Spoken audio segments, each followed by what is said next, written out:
Good morning. Let's do this. Welcome to the 7th day of November 2017. Look at the fog out there. Daylight saving time. So now I'm leaving and the sun is just peeking a little bit, but just peeking. As soon as I clear through the fog, as soon as I get over the mountains towards the desert, it'll be in full light. And it's the day before the election, the presidential and the big national election for 2016. Be interesting to see what happens. So anyway, let's do this. This is the Good Morning or the Good Life meditation. There are 4 components. The affirmation of human and civil rights.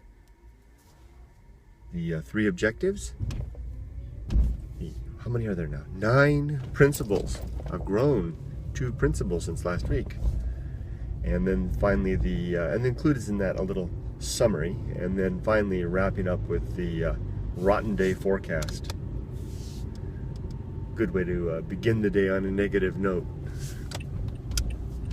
Okay, let's do it then. The human and civil rights. It's important to protect the individual and the smaller groups from the interests and will of the many. It's an interesting balancing act that society must perform. And it's a mark of, I think, maturity in a society to reach that point. It's interesting how the founding fathers of the United States wove that, particularly the individual protection. Civil rights part had to come later. They wove that into our founding documents, inspired by earlier thinkers. And even now, the United Nations has their Declaration of Universal Human Rights. I'm not saying it right, but it's the same type of thing, which I need to look into more. I just learned about that over the weekend. So anyway, it's good to live one's life with that ambition in mind. So I ask myself at every turn, especially when I'm pursuing the bigger aims, at what cost? 2, the 3 objectives. The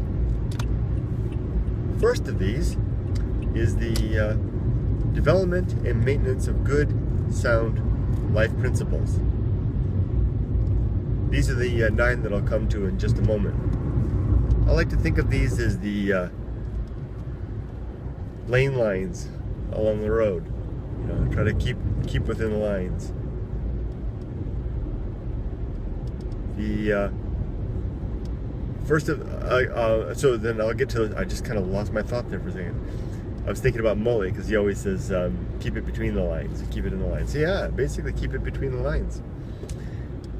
The second of these is the execution of good emotional reactions. Responding well to the challenges of life, the unexpected moments when things don't go our way. We set up a little idea in our mind about how the day is going to proceed or how our life will proceed, and sometimes life upsets that model, and it's easy to for ourselves in turn to get upset and to release our emotions in ways that are neither mature nor constructive, but more just a dissipation of feeling. It doesn't serve anybody any good end in that capacity. And it's we can develop ways to deal with that. Witness principle 4 that I'll get to in just a moment with temperance. Sorry about the stuff rattling around back there. Just came back from the desert this weekend, so I still got some loose gear back there, water bottles and stuff. The third objective is the performance of good actions, just doing darn good things through the course of our life. Well, I can see the joggers now. So many of them. Now let's get on to our 7 principles. 9 principles. I keep forgetting they've grown. The first is the principle of the atomic principle. Just run with it. Everything is in the universe is made of small pieces. I would almost want to call this the Lego principle. Everything is bits and pieces that come together and form what we are and everything around us. And this is subject to change over time. We become something else. It reminds us to make hay while the sun shines, to live a more deliberate life and a more immediate life. 2, the principle of nature. Everything in the universe has some nature, some characteristics about it that distinguish it, which are a result and a sum of its constituent parts and the way that those parts operate. For living items, it's biology on our planet at least. It's also represented in the expression of the genetic code, which is seen in both the physical and behavioral activities, physical manifestation and behavioral activities. And it's a worthwhile thing to recognize what that nature is, especially as it relates to our own nature. What is our nature? What is your nature? What is within your nature? For me, I know what my nature is. My nature is to walk alone in wild places and to think, and to sometimes record some thoughts and share them. And I live better when I pursue that. It's also within my nature to pursue social ends. It comes now to the third principle, which is the social principle. The universe is the best. Our human beings are social creatures, and our best ends are social ends when we're pursuing social good. It's a distilled and rarefied form of virtue, which I'll come to as the last principle. 4, temperance. Temperance is the exercise of restraint in all things. Put a plate of cookies in front of you, and maybe instead of even having one, have half a cookie, but don't gobble 3 or 4. Go to the pub with your friends, have a couple of beers, but don't end up puking in the alley with a rotten hangover the next day, or doing worse. When we feel emotions rising within our breast, rising up, because that's what they kind of do. They rise up. Sample that emotion. If it's anger, sample it. Recognize it for what it is. Say, stand back and say, "Whoa, I see you, anger. Here, I'm gonna sample it. See what's the cause," and then assess in a moment. Sometimes you have to do this very quickly. Assess what's a good response. Do I need to take a few breaths to think about this? Step aside. Is it a fight or flight thing where I need to take immediate action? A mountain lion has just appeared before me on the trail. What is the best response? Maybe is it a violent response? Do I need to put up a however it might be that you might handle a mountain lion, whether you jump at it or run away or stand still?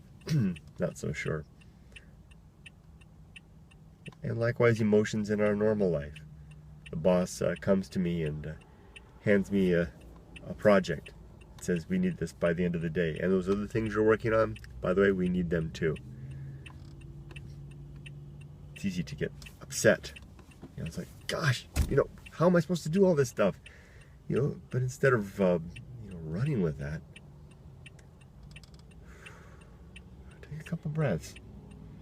See, this is what I was training for. This is that moment. Here comes the emotion. And deal with it in a more mature, more mature and measured manner. 5, and this is where things get different now. 5 is the principle of agency. It's a new one. I just started as of yesterday.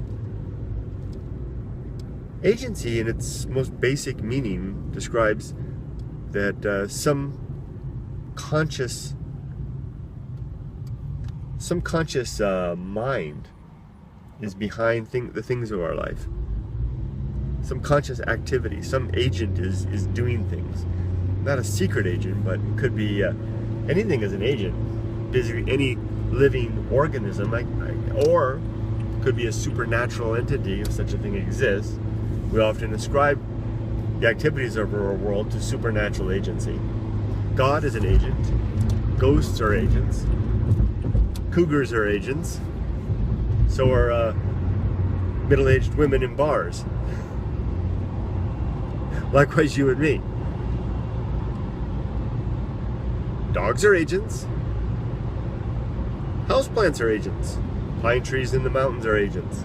Creosote bushes in the desert. Bacteria is an agent. Basically, anything alive is an agent, or not alive, that has living qualities in terms of the ability to think and to perform actions in the world. The only thing that's not an agent are inanimate objects, so rocks and dead things, and insofar as the bacteria that aren't consuming them aren't agents. This weekend, while I was hiking in the desert, I found human bones out in the desert. The human being that there's up there scattered on the desert, and the human being that those bones belonged to was an agent, but those bones were quite decayed.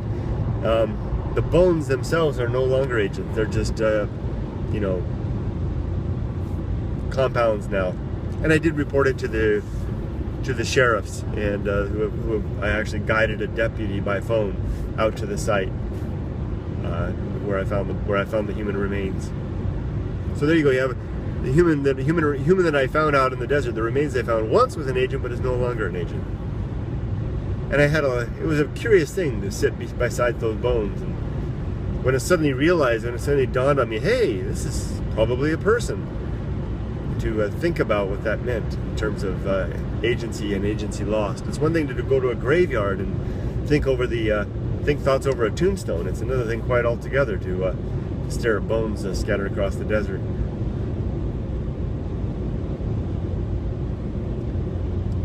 So agency is important because we use agency in our lives to gloss over the reality of something I call the great indifference, which is the sixth principle. So I'll talk about the great indifference now with reference back to agency. So this is a point where the two kind of blend. Turn this off. Great indifference is, if you imagine that the universe is, or the world that we live in, that you and I live in, is plastered with agency, or the artifacts of agency. This automobile is an artifact of agency. It reminds us, it speaks to the people that created it. And even though it's kind of like keeping a locket around your neck that reminds you of someone you loved, it's not the someone you love, but it reminds you of them. Maybe you've got a locket of a piece of their hair in there, or just a photograph. Likewise, and it comforts you because it reminds you of companionship in society. Likewise, this automobile, harkens back to the agents that created it, the automobile car owner, the automobile factory owners, the people that designed it, manufactured, all the like. And it's comforting because it reminds me that the universe has some order, and that it reminds me of minds like myself, that I'm not alone. Likewise, everything around me is like that. All these cars, this freeway, the home that I live in, the work that I'm about to go to, all my co-workers, of course, are agents.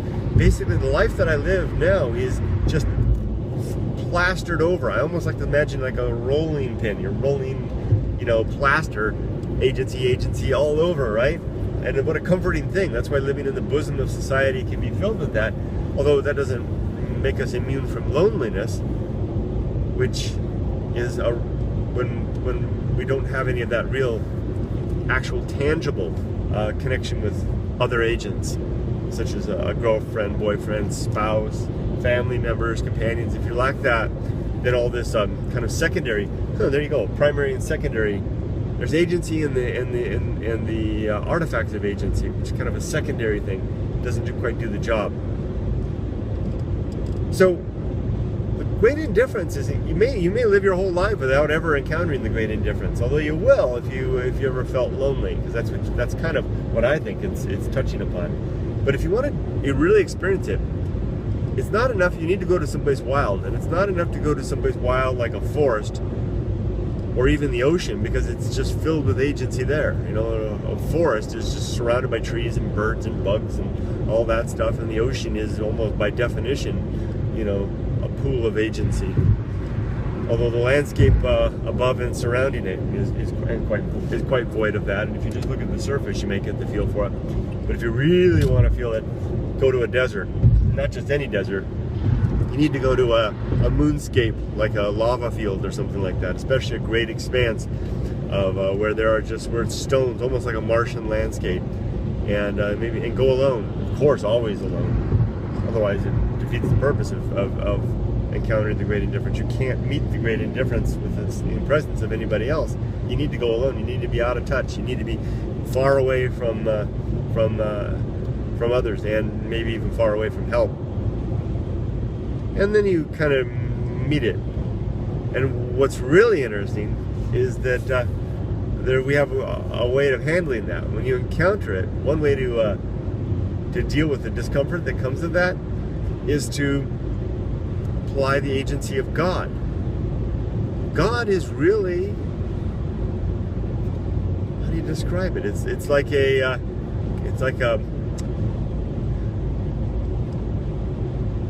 supernatural agency over everything, which it covers it all up.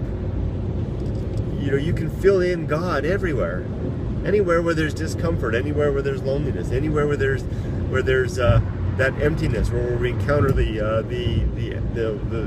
howling wild, or not even the howling wild, the dark abyss of wild. Fill it in with God. And God becomes a universal balm to the fearful sight of the great indifference. And then, so back to 5.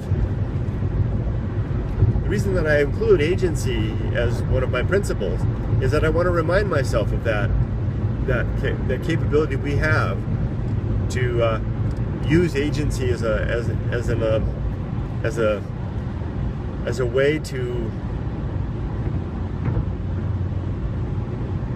comfort ourselves against the great indifference, to surround ourselves with a meaning distinct from the emptiness that really fills the rest of the universe. It's like kind of like creating a warm little sofa fort, filling it up with some pleasant things in there, safe and away from the real world beyond, the fearful real world beyond. I mean the great emptiness, the great indifference. So I'll be developing this more, but I'm starting to see that this is a coexistent set of principles: agency and the great indifference. And the one is a I want to say balm or elixir. I can't quite find the right word. The one agency is kind of a mask on the great indifference. That's closer to it. And now I've covered the great indifference too. 18:30. Let's continue on. Now, that was 5 and the 6. The 7 is the best seat in the house. The best seat in the house is my daily reminder to not want to be somewhere else, or be someone else, or be living a different life, but to not want to be someone else, to not want to live somewhere else, or to not want to live a different life, but to be content with the life that I've got. Honestly, sincerely content with the life that I've got in any circumstance. The analogy, the image that keeps coming to mind is that I'm sitting on an old wooden outhouse with poop all the crap and stuff, pool of crap below, and I sit down on the splintery wooden toilet, and it breaks, and I fall through. And as I'm falling through the toilet down into the cesspool below, I'm thinking to myself, best seat in the house, all the way down into the crap. Let this guy go. There you go. See a little temperance right there. The guy behind me is obviously in a greater hurry. I had the right of way. I could have gotten in front, but I'll just stay in this lane a little bit. Pull back from the guy in front of me there. Let the people around me swarm around and avoid the mess of entanglement there. using a little bit of temperance to transform that flush of righteousness. Like, well, I was here first. I have a right to get into the lane. Even if you're going too fast, you have to. Oh, okay, I'll stay over here. You can go around. I'll talk with these guys a little more.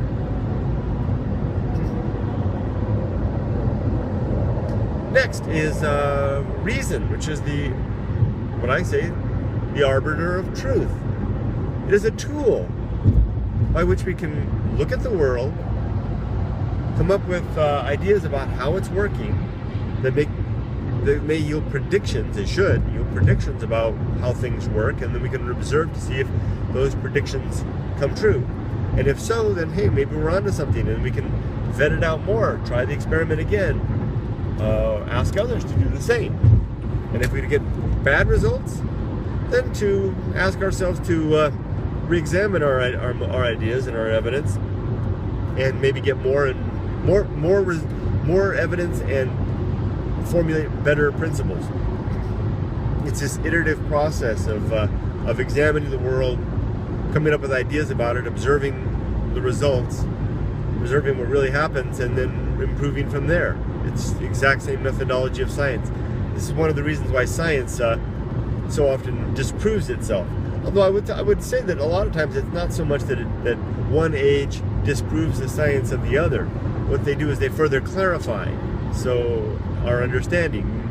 Einstein didn't disprove Newton, nor did the quantum theories disprove Einstein. They simply built upon each. Newton talked about the very large. Einstein talked about the very small, and the quantum theory talks about the absurdly small. And they're a little magisterium of I hate using that word. They're in little areas, and they build upon another. The principles of Newton are still as valid as they were before Einstein, before quantum mechanics. Laboring on that, but there you go. Reason is our best tool to understand the universe. And finally, 9. Gonna need more fingers soon. Virtue, which is the purpose of life. Virtue is as I define it, my sense of virtue is the improvement of well-being, the objective improvement of the lives of you and me and others and other species through things like better education, better health care, more comprehensive.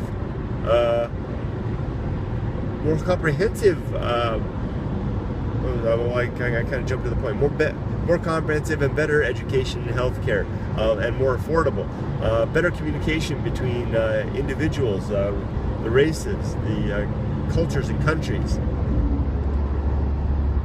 Improving our impact on the environment, and our recognition of the need to have healthy environments in order to which cultivate our species' health and welfare. I'm kind of losing it there. I think you get the idea. And now, finally, in summary, the good life then is a life recognizing the transient way that everything changes, the fact that our lives are going to be snuffed out and over in just a short time, and it's a reminder to live a more immediate and deliberate life, that everything and everyone has a particular nature, and that nature changes and develops and can be influenced by our choices and activities, and it's a worthwhile thing to uncover that, especially our own nature, that we may live in better accord with it. That human beings are social animals, and it's a worthwhile thing to pursue social ends, a more rarefied form of good. That temperance is a virtue. Temperance is a shortcut to virtue. Temperance in itself, the very act of restraint, is a virtuous act, even if nothing more comes of it than the exercise of restraint, and of course the value of preserving resources for others and for their own sake. That agency, beware the agent, beware the mask. That's the word I want. The mask of agency. wonder if I should change this to the principle of the mask of agency. Mask of agency. I think I will. Yeah, I like that better. The mask of agency. Agency is a mask that we place over nature to hide its indifferent self. Gosh, that sounds weird. It really does begin to sound like, that sentence sounds like one of those, there's those, those guru-y, type of speakers that talk about all that woo-y stuff. And that sounds just like something they would say, which really turns me off. But I'm afraid to say that I think it captures the sentiment nicely. The mask of agency covering covering over the cold indifference of the universe. We'll have to hold on to that idea, play with that a little bit, and that we're further our lives are better if we can be satisfied, not wanting to be anyone or anything or doing anything else. That reason is the ultimate arbiter of truth. The best tool we have to discover what's real. And now finally, the rotten day forecast. This isn't coming off so well. It's especially after I say that I'm going to die, and then I repeat, and then I list off all the stuff that's going to happen after I die, like losing my job and my health and stuff like that. Doesn't make any sense. So I should hold off on that. Save the me death for the last part. But I will lead with my daughter and wife dying today. My daughter, my dear, beloved child, this is her last day on earth. She will die. And the reason I say these things is that I'm not trying to be a Debbie Downer. I'm setting a low and a realistic expectation on the day. Dying a realistic expectation? Yeah, I think it is. One of these days I'm going to be right. And in the meantime, I'm going to hold my daughter's gaze a little longer tonight. I'll be less willing to pick up the iPhone and chat on, do whatever I do instead of chatting with her. She doesn't have to know that I'm exercising this thought, but I have to keep foremost in my mind the frailty of her life. Likewise, my wife's and my own. So yeah, my daughter will die today. This is my last day with them. I better send them a text when I get to work, tell them how much I love them. And when I get home and see them, genuinely be there for them and with them. Not in a downer way, but in a loving, rejoicing way.